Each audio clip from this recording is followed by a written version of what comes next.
Today I'm reacting to your Monday Night Raw Hot Takes. Hot Takes is a weekly video series where I give you all a platform to be able to voice your thoughts, whether they're good thoughts, bad thoughts, or everything in between about the world of professional wrestling. So if you'd like to be featured in the next episode of Hot Takes, make sure that you're following me on X because I ask for your hot takes there after every episode of Raw, SmackDown, and every single WWE Premium Live event. Now, if you are looking for my full review with footage of this particular episode of Monday Night Raw, which is nearly 45 minutes, by the way, it's already up and available on the Patreon, patreon.com/SantiZap. Over there, we upload the Raw reviews and SmackDown reviews and a whole bunch of extra content that never gets uploaded here. So go check it out. Link in the description or link in the pinned comment. And as always, don't forget to subscribe to this channel, ring the bell for notifications. If you're a wrestling fan, I'm incredibly confident that you're going to fall in love with this YouTube channel because we always upload daily wrestling content. All right, that's enough. Let's read your stupid shit. This match was WrestleMania quality. It ended in a disqualification, but in honestly the best way possible. We're definitely going to be talking a lot more about what happened in this match, the outcomes, the things that can come about it, but I do want to talk about how you mentioned that it ended in a disqualification because it was the most predictable ending. The second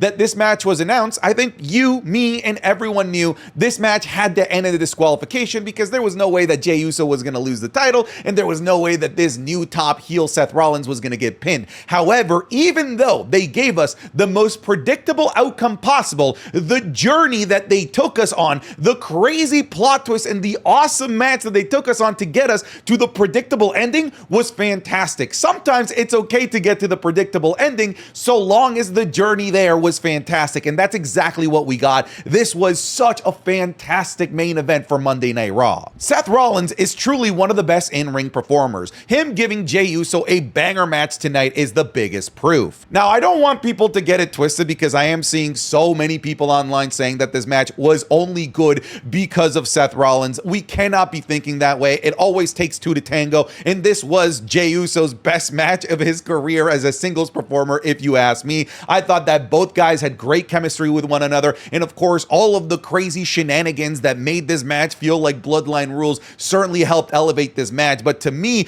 it was about the drama that they created. They made drama out of a match that shouldn't have had any drama because we talked about how predictable the disqualification finish ultimately was, but there were multiple times where I genuinely thought that the match was going to end. So kudos to both of these guys because they took us on one hell of an emotional journey throughout that main event. Kind of confused as to why Penta versus Dominik Mysterio is on Backlash. Penta versus El Grande Americano makes way more sense to me as a feud and adds to the quest of being the best luchador story of Americano. I'm not really going to talk about the El Grande Americano side of things. I mostly want to focus on the fact that Penta versus Dominik Mysterio was announced for Backlash kind of seemingly out of nowhere. I do have a little bit of a tinfoil hat conspiracy theory, that being that Logan Paul versus Jey Uso was penciled in to be at Backlash. I think everybody expected that match to be announced at the start of the show, and we ultimately ended up going in a completely separate direction. And it seems to me like Penta versus Dominik Mysterio was never meant to happen at Backlash, but they ended up inserting it in there last minute so that Backlash could still have 5 matches nonetheless. Because Penta getting this championship opportunity, if you ask me, like, makes no sense. Penta lost at WrestleMania. He lost the night after WrestleMania. He beats JD McDonough, and that's all of a sudden somehow good enough to earn an Intercontinental Championship match at a PLE? I don't think so. I really think that this is a filler match that they tossed in last minute. A filler match that I'm going to be totally okay with because I'm sure it's going to be a lot of fun. But I do wonder why the pivot away from Jey Uso versus Logan Paul, because to me it was clear as day that that's where things were going to go for Backlash. Now, obviously, we know that Logan Paul attacked Jey Uso after the show, so there's still something going on there between Logan and Jey. It's just that maybe they might give it a little bit more runway to develop as opposed to just creating this feud basically out of thin air and trying to pay it off in just 2 weeks worth of building. We need a third man for Rollins and Braun. If you're going to end Raw in that type of fashion, you gotta capitalize. Hey, listen, I'm just a wrestling YouTuber. I'm no mathematician, but I can do a little bit of basic math here, all right? Because we have CM Punk,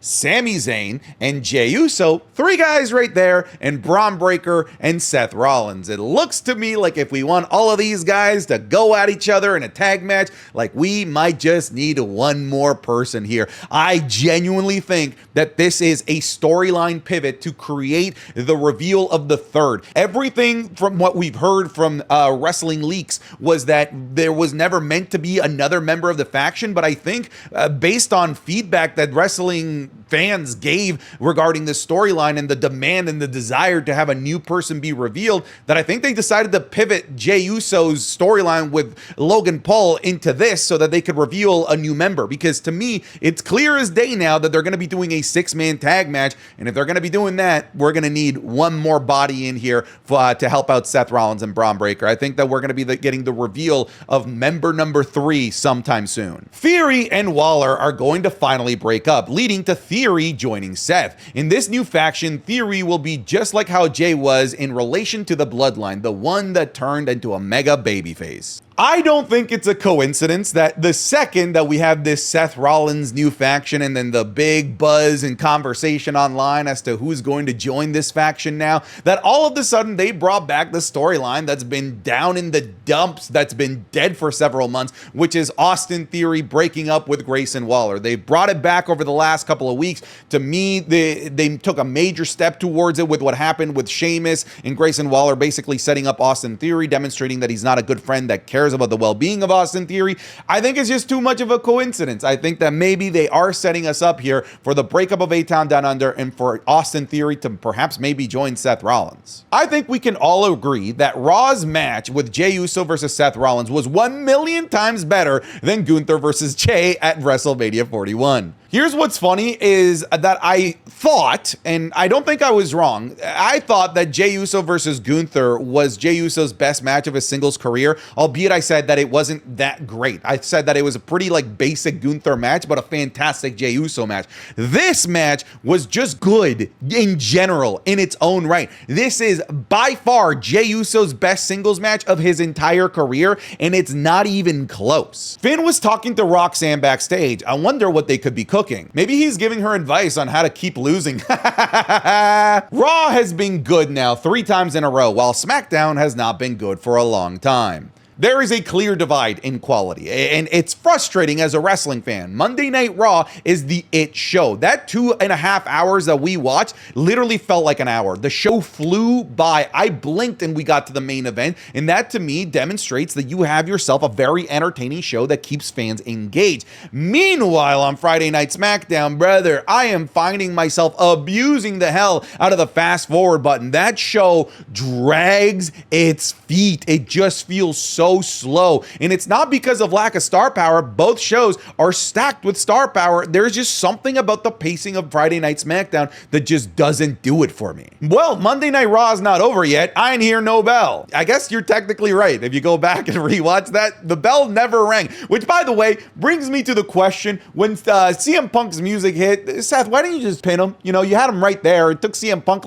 20 seconds to get to the ring. You could have easily just pinned Jey Uso there, and CM Punk wouldn't have gotten there in time to stop you, all right? Sometimes wrestlers make stupid decisions, okay? And that was one of them. WWE has to be setting up Evolution 2 or something similar, because they are intertwining NXT and main rosters in such a way that it makes sense to me. And I know that there has been rumors too, fingers crossed. So I know that there's been rumors about Evolution, but I've also heard rumors that Evolution 2 is now not gonna happen, that there isn't a viable reason from a business perspective for it to happen, which I think would be criminal. It would suck. There's room in July, absolutely. When you look at the PLE schedule, we have Saturday night's main event at the end of May. We have Money in the Bank at the start of June. We have Night of Champions at the end of June. And then right now, nothing scheduled for July except maybe a Saturday night's main event. So there is room somewhere in there, maybe midway through July, to do an Evolution all-women's PLE, and then that can tie us right through to SummerSlam in the beginning of August. I hope they still do it. It's been a long time since something has excited me this much in the women's division. Moving NXT talent up to Raw's main event scene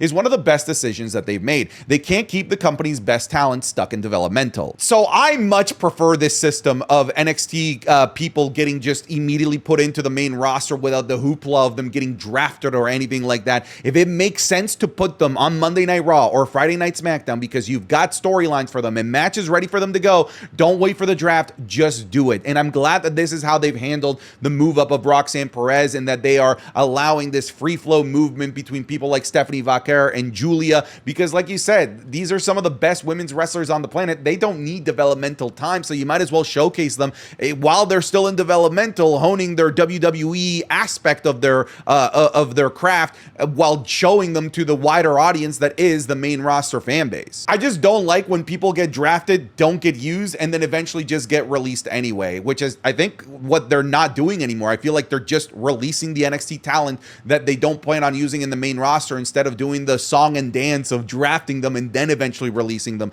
I think that this system is just so much better.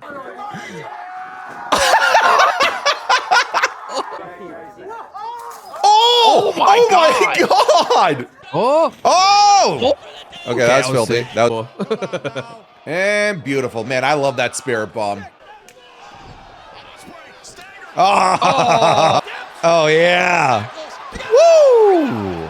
Oh. That, folks, was a sneak peek of this week's Wrestling is Cool Match Club, available exclusively on patreon.com/SantiZap. This week, we're looking at maybe the most insane backyard wrestling match that I've ever seen from BXW Backyard Wrestling. John Cena versus Shawn Michaels at WrestleMania 23. CM Punk versus Raven from Ring of Honor in a Clockwork Orange Funhouse match. Keith Lee versus Penta from AAW Pro. And Will Ospreay versus Speedball Mike Bailey from TNA back in 2021. You're going to be getting all of this, plus the Raw reviews, the SmackDown reviews, the Wrestling is Cool podcast 3 days earlier than everywhere else, the currently ongoing Royal Rumble watch-alongs that we're doing, and now we're starting a new series where we're watching every single John Cena WWE Championship victory of his career. So come check it out. That's patreon.com/SantiZap. There's a link in the description or a link in the pinned comment. I'm confident that if you try it even for just 1 month, that you are going to fall in love with the content and the community. But that's enough. If you're already a patron, thank you so much for your support. Let's get you back to the video. I was actually hoping to see Jey Uso lose. I'm not a hater, but he just doesn't excite me as much. Seth with the title was the only time that I've genuinely cared about it so far, and with the new huge amount of talent around Seth, you could have bangers every pay-per-view until ultimately him versus Roman again. I cannot express to you how difficult it was to read that. Somebody please give this man a period or a comma. I won't lie, I always thought it was an inevitability, especially when Seth Rollins became like the ultimate evil top heel of Monday Night Raw, that he was gonna gun after the World Heavyweight Championship. But I thought that before he went after that Heavyweight Championship, that there were gonna be a lot of people getting in the way, like Sami Zayn, like CM Punk, like Roman Reigns. So I thought it was gonna be a long time before we saw Seth Rollins actually get a proper opportunity at that World Heavyweight title, and I sure as shit was not expecting it to be on this episode of Monday Night Raw when that episode started. So this was a really, really nice surprise, and it did kind of create that big question mark of how in the world are they going to end this match, considering we didn't want to see Seth lose and people didn't want to see Jey Uso lose the title in his first defense. But like, I get what you're saying about Seth Rollins specifically. Like, when I look at the World Heavyweight title, I still think of Seth Rollins. He's really the only one that's truly made an identity out of being the World Heavyweight Champion. So far, every champion that has come after Seth Rollins, I'll remove Jey Uso from the equation because he's yet to really have a chance, but every champion after Seth Rollins just hasn't really lived up to the initial reign that Seth Rollins had. Roxanne Perez should be the one to dethrone Io Sky, but build it up for SummerSlam Classic. I love that people are already thinking this highly of Roxanne Perez. I know that a lot of people were bummed that Roxanne Perez was left off of the WrestleMania card, but I kept telling people, hey, this is exactly what happened to Tiffany Stratton. Tiffany Stratton was awesome and loved and heralded as a great new up-and-comer at that year's Elimination Chamber, and then she misses WrestleMania, and then she goes on to have a great run on the main roster. And I do think that that's what they're setting up Roxanne Perez to ultimately do. I think that Roxanne Perez could be a great option to dethrone Io Sky. I still think it's going to be just as simple as Rhea Ripley, but the fact that people are already thinking this highly of Roxanne Perez genuinely makes me happy because she is so damn good. Holy promo. This was the best promo that I've seen in a long time. The amount of emotion that was presented as well as the crowd work was incredible. I'm very excited to see what happens next. Yeah, man, that Paul Heyman promo was genuinely out of this world, not only because of the emotion, but because of the subject matter, because we got a proper good explanation as to why he did what he did to both CM Punk and Roman Reigns, saying that CM Punk put him in an impossible position between choosing between friendship and his tribal chief, and Roman Reigns clearly never cared about him, considering that he left him to the wolves to get destroyed by Bloodline 2.0 and only came back not to save or protect Paul Heyman, but for his Ula Fala. How can you blame this man after he laid lays it out the way that he did. And I love that he lost his shit on Jey Uso, because Jey Uso was pretty much completely vilifying him without hearing his side of the story. And honestly, after hearing his side of the story, I gotta get what Paul Heyman did and why he did it. But the combination of his intensity, like you said, the crowd work was phenomenal. The subject matter, all of that put together with the fact that you had a Paul Heyman delivery, you had yourself the perfect recipe for one of the best promos that I've seen in a long time. I think that this will actually be a good match. We know that Pat is good in the ring and Gunther is Gunther. I don't doubt that it can be good. I'm just kind of conflicted. Do I want a good match, or do I want Gunther to destroy Pat McAfee? These are two things that I'm honestly weighing really, really hard, because a good match would mean for it to be competitive, for Pat McAfee to actually get some offense in. But if it was a good competitive match, could that potentially hurt Gunther's overall stock and looking like the scary death machine that he's supposed to be? Meanwhile, a squash match does make him out to be the scary death machine, but it also could be not particularly very entertaining for the people in the arena and the people watching at home. But hey, look, squash matches can be entertaining. I still firmly believe in my heart of hearts that this is a setup for something bigger, something like a Goldberg. We'll see. I still don't know whether I want a good match or a squash match, though. This segment was messed up in such a good way that it felt good. Finn broke character and AJ fumbled the word Intercontinental Championship. Hey, shout out to AJ Styles for saving that, because when he fumbled that and he said yeah, you know, I'm so flustered I can't even say it. I personally love Dominik Mysterio saying like, okay, old man.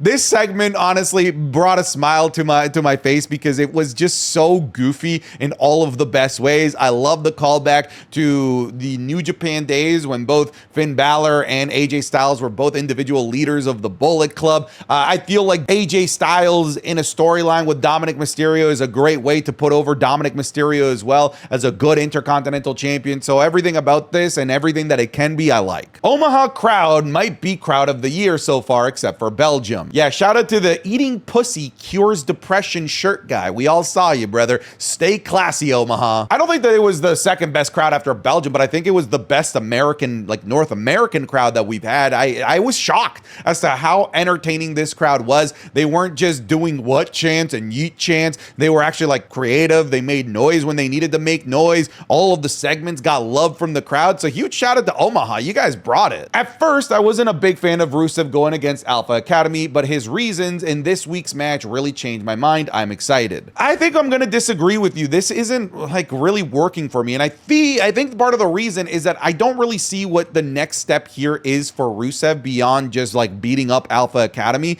Meanwhile, I look at Aleister Black and who they decided to debut him against, and I see clear progression up the card, right? Taking out The Miz and then moving on to Carmelo Hayes. When you take out Alpha Academy, that's really it. That's all there is to do, unless a babyface comes out to save Alpha Academy, and then your next feud is against that babyface. I just don't find it to be particularly very interesting to have the monsters take out Alpha Academy. I've just seen it too many damn times. I wish that they chose something different for Rusev personally. Having Logan interrupt after Raw was off the air was the right move. It doesn't shift the focus of what was ultimately a great match onto him when he doesn't have any connection to Seth's faction. That's actually a really good point, but I still ask the question, what was the original plan here, and why did they make it sound like that match was going to be a backlash? What are we going to do now? I do appreciate WWE continuing the conversation, considering, you know, us fans continue the conversation on social media, and this is what it is. This is a conversation on social media. It is us, the fans, that are spreading what happened between Jey Uso and Logan Paul, and we've seen this before after Bad Blood with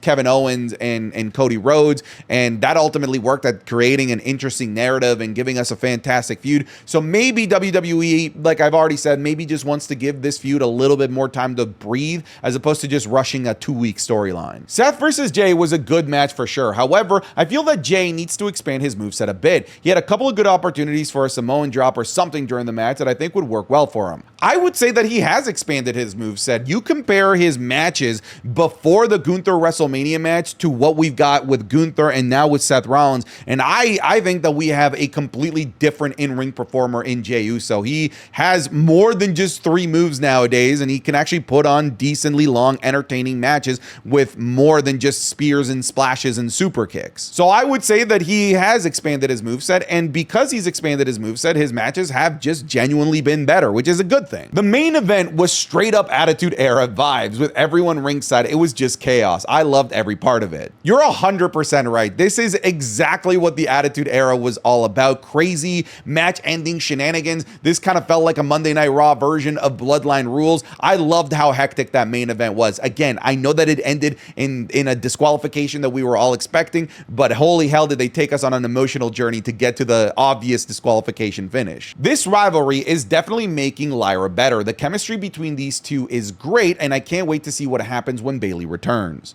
This feud is doing wonders for everybody. I actually feel like Becky Lynch is doing a great job at playing an obnoxious, annoying ass heel with her mentioning the word garbage, no joke, 11 times, and if you want to count recycling as garbage, count it as 12. But Becky Lynch and Lyra Valkyria honestly just have fantastic chemistry with each other. They tee each other up. They are making each other look better with every back and forth that they have, whether it's physical back and forth or with their words. This is exactly what you want to get out of a veteran in Becky Lynch with a younger up-and-comer that's going to be one of the future pillars of the company. This is where the four horsewomen can bring value, not just in star power, but also in creating the next stars of the next generation. I would have loved to see more interactions like this between Charlotte and Tiffany Stratton, but honestly, these two are putting on a clinic as to how to get a young star over. I've always said that Lyra was an amazing in-ring worker, but couldn't get over with the crowd. She's finally got a feud that makes both competitors look great and make you want to root for Lyra. She's been absolutely cooking on the mic too, as of reason. This feud is making her connect with the crowd, and that's why it's successful. It's not just making Lyra look good from an in-ring perspective or from her promos, but it's making the crowd care about Lyra. We've seen great in-ring workers before. Look at Santos Escobar, but that guy can't buy a single sound out of the arena whenever his music hits. Lyra Valkyria was honestly kind of treading in the same direction as Santos Escobar, a great in-ring worker that just couldn't connect with the crowd, but this feud is making the crowd connect with Lyra Valkyria, and that to me is just a big win all around. I think the Sheamus return was kind of disappointing. So did I, mostly because he kind of came back a little bit directionless. What is the purpose of his return? What, to break up A-Town Down Under? I would have loved to see him have a bit more motivations for himself as opposed to just, hey, Sheamus is back. I'm happy that Sheamus is back because he's just good old reliable. He's just going to put on a great match, but I would have loved to see him come back with a little bit more of a direction. Maybe I think it would have been better for him to come back saving Alpha Academy. Like, honestly, Sheamus versus Rusev, that to me is infinitely more interesting than Rusev just beating up Alpha Academy. That's just my thoughts. All right, folks, thank you so much for watching this episode of Hot Takes. I'll see you guys in the next one. Take care. Goodbye. Get out of here.